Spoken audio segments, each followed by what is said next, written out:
একো ক'বলগীয়া নাই মোৰ ওচৰত।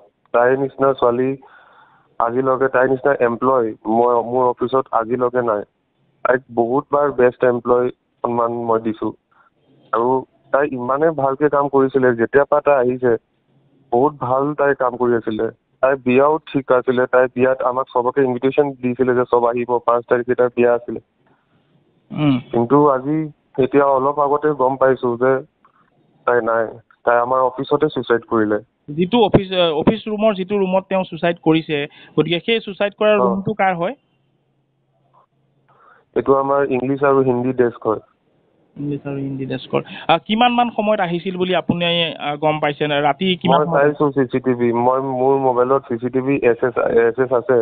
মই দিছো, মই আপোনাকো ফৰৱাৰ্ড কৰি দিম অলপ পিছত। অলপ নেটটো শ্ল' আছে যিহেতু মই বহুত দূৰত আছো। মই ইণ্ডিয়াতে নাই। 3-4 দিন হ'ল মোক। আৰু মই এতিয়া খুব সম্ভৱ যিমান জল্দি পাৰো মই টিকেট চাই আছো, কিন্তু পোৱা নাই টিকেট। আপুনি ক'ত আছে? মোৰ ৰিটাৰ্ণ 28 তাৰিখৰ আছিলে। আপুনি আজাৰবাইজান। কিমান মান সময়ত কালি ৰাতি তাই এন্ট্ৰি মাৰিছিলে অফিচত? তাই একদম ঠিক 12টা বজাত এন্ট্ৰি মাৰিছে। মই এতিয়া চিচিটিভিত চাইছো। তাই ঠিক 12টা বজাত এন্ট্ৰি মাৰিছে। বহুত যুঁজিছে তাই। তাই নাজানে মানে চুইচাইড বস্তুটো কি। বহুত যুঁজিছে তাই চুইচাইড কৰিবলৈ। বহুত কষ্ট পাইছে তাই। যেনে তেনে চুইচাইড কৰিছে তাই। মানে প্ৰথমতে কেনেকুৱা ধৰণৰ আচৰণখিনি কেনেকুৱা আছিল? মানে তেওঁৰ কেৰেক্টাৰিষ্টিকটো কেনেকুৱা আছিল অফিচ আহি পোৱাৰ পিছত? আহিছে ধুনীয়াকে, যেনেকে ডিচিপ্লিন ৰেট আহে তেনেকে সোমাইছে হিন্দী ইংলিছ ডেস্কৰ ৰুমত। তাত সোমাই কিনি নিজৰ পাৰ্চ বা কিবা বস্তু থৈছে। তাৰপৰা চব কম্পিউটাৰ তলত থৈছে, ধুনীয়াকে থৈছে যে কম্পিউটাৰ লোকচান নহওক। একদম ধুনীয়াকে কম্পিউটাৰ তলত থৈছে। তাৰ ওপৰত এটা সৰু চেয়াৰ লগাইছে কম্পিউটাৰ টেবুলৰ ওপৰত।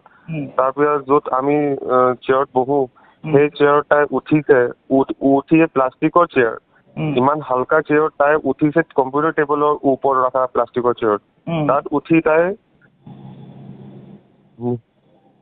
ওপৰত ৰছীটো বান্ধিছে আৰু নিজৰ ডিঙিত ৰছীটো লগাই নোৱাৰিছে চুইচাইড কৰিব। তাই তললৈ যাব নোৱাৰে।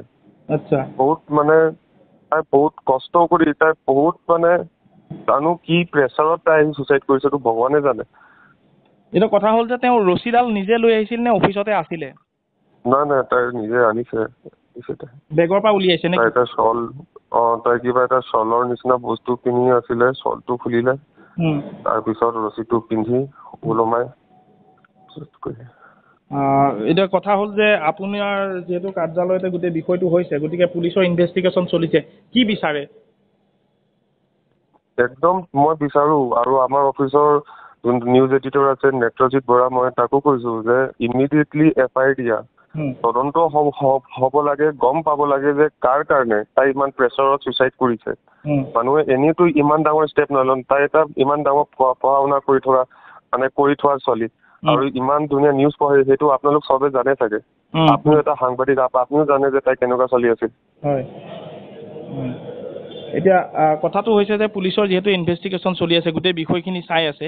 এতিয়া কিছুমান কথা আপোনাক তেওঁ কৈছিল নেকি? যিহেতু আপুনি এগৰাকী, যিহেতু গোটেই চেনেলটোৰ আপুনি স্বত্বাধিকাৰী, গতিকে আপোনাক কিছুমান কথা কেতিয়াবা কৈছিল নেকি? যিহেতু আপোনাৰ লগত গোটেই কথাখিনি প্ৰায় কথা আপোনাক কয় বা জনায়, বা আপোনাৰ লগতো আচলতে এটা ঘনিষ্ঠ সম্পৰ্কই আছিলে।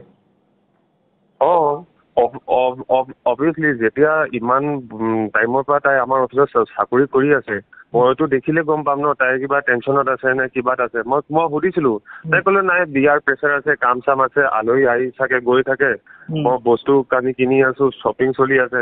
তাই বহুতবাৰ অফিচত মাজতে মোক কয়, ছাৰ মই এবাৰ চিটি চেণ্টাৰৰ পৰা আহোঁ, আমুক বস্তু কিনিবলৈ যাওঁ, তামুক বস্তু কিনিবলৈ ঘৰৰ মানুহ আহিছে 5 মিনিটৰ কাৰণে যাওঁ। মই বোলো ভালকে যোৱা। তাইতো এফালে তাই শ্বপিঙো কৰি আছিলে, আৰু এফালে তাৰ অলপ টেনচনো আছিলে। আৰু যেতিয়া মই সুধো বা আমাৰ অফিচৰ ল'ৰা ছোৱালী সোধে, মইতো এতিয়াহে মানে চবকে সুধিছো যে কি আছিলে কি নাই, তেতিয়া চবে কয় যে তাই অলপ বিয়া ঠিক হোৱাৰ পিছত অলপ প্ৰেছাৰত আছিলে।